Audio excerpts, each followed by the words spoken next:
Привет, друзья! Я снова с вами. Сегодня у нас на обзоре мышка Keychron M3 Mini 4K версии, которая поставляется с 4К, естественно, ресивером в виде вот такой вот замечательной мини-клавиатурочки. Получила мышку еще в середине декабря 2023 года. Пользовался я ей переменно то да, то нет, в промежутках между другими мышками. Мышь весьма любопытная, и наконец-то пришло время мне вам про нее рассказать, поэтому поехали. По комплектации все просто. Такая вот коробочка, сама мышка, 4К ресивер, USB-C на USB-C кабель в оплетке а-ля паракорд, инструкция и переходник с USB-C на USB-A. И это все. Ни грипсов, ни запасных PTFE ножек не поставляется в комплекте. Размеры, вес и форма. 120 на 65 на 39 мм. Вес у моего экземпляра 57,93 грамма. С аккумулятором на 600 мАч. Погрешность в весе производителем не указывается. Расцветок мышки у всего две. Это черная и белая. Также есть еще версия мышки из магния с отверстиями, которая весит почему-то больше, чем вот эта вот пластиковая, в районе 65 грамм. И она только, естественно, черно-серая. По форме. Тут Keychron пытаются играть в очередного клона Razer Viper Mini, но на свой лад. На экране видно сравнение. Они во многом похожи. Однако M3 Mini с более выраженной талией из-за расширяющейся вширь задней части, вот этой вот, которая еще и немножко выше. На корпусе по бокам присутствуют встроенные грипсы. Пластик выполнен в виде текстуры.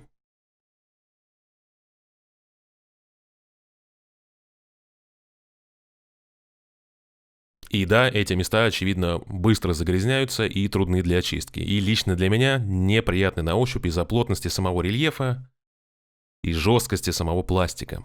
Сам же пластик матовый, не как сейчас уже принято а-ля soft-touch пластик, но обычный. Не дешевый, а дешевизна не ощущается. Сама сборка, естественно, никаких претензий нету. По внутренностям. Основные микрики — это классические Huano Blue Shell Pink Dot.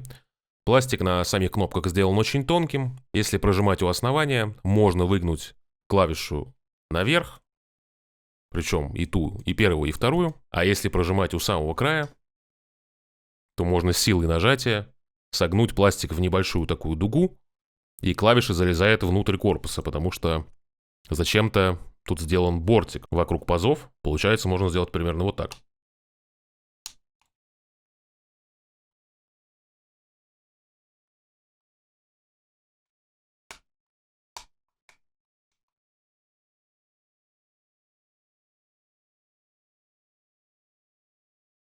При-тревел основных кнопок 1 мм, пост-тревел где-то в районе 2-3, но так как есть вероятность пластик гнуть, то он может быть еще большим при желании. Естественно, если мышку не терзать, а использовать как человек, проблем быть не должно, но имейте в виду, я упомянуть был обязан. Боковые мини-микрики — это вроде как Huano Black Shell White Dot, сами кнопки выполнены из глянцевого пластика. При-тревел где-то в районе 0,2 мм, а пост-тревел от 1 до 1,5 мм вровень с боковой стенкой мыши.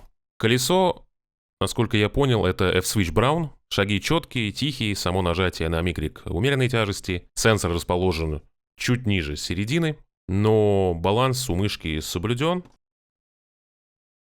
Поэтому никаких нареканий с этим, естественно, у меня нет. Сенсор и частота опроса. У 4К версии тут уже все дефолтное, Pixar 3395, Nordic 52840, поддерживается частота опроса до 4000 Гц, по кабелю только 1000 Гц, который выглядит в виде, как я уже отметил, вот такой очаровательной мини-клавиатурочки, потому что Keychron, я думаю, всем известны, и известны они в первую очередь своими клавиатурами. Никакой индикации заряда батареи на ресивере, к сожалению, нет. Есть поддержка подключения по Bluetooth на 125 Гц, соответственно. У версии на 1000 Гц тот же самый Pixar 3395, но вот МЦУ там уже T-Link 8273, который работает только до 1000 Гц, так что докупить потом 4К адаптер не получится. Да, и надо отметить, что его отдельно и не продают. Стоковые глайды абсолютно нейтральные, они не ужасные, но я бы заменил их на что-то сразу же, то, что вам по душе. Если что, это Raiden Mid.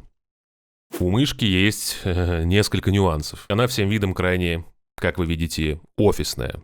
Неприметная, поддерживает Bluetooth, при этом у нее относительно небольшой вес и при этом поддерживает частоту до 4000 Гц. Потом на тыльной стороне все пазы под глайды сделаны с канавками для их удобной и быстрой замены, чего иногда даже не встретишь на игровых мышках. Далее провод USB-C на USB-C с переходником на USB-A. Это явно расчет на использование мышки на ноутбуках, помимо ПК, что как бы говорит, ну, лично мне о мобильности, как бы рабочей такой направленности. Ну и самый большой нюанс, по моему мнению, на тыльной стороне есть кнопки смены не только DPI, но и частоты опроса, и Keychron не поскупились на целую кучу разных индикаторов, разных цветов и их вариаций для отображения всяких режимов. Например, можно необходимые вещи некоторые настроить в софте, например, высоту отрыва, дебаунс, и потом удалить софт, и, допустим, переключать герцовку с 4000 Гц на 1000 Гц вне игр, причем настройки мышкой запоминаются, естественно.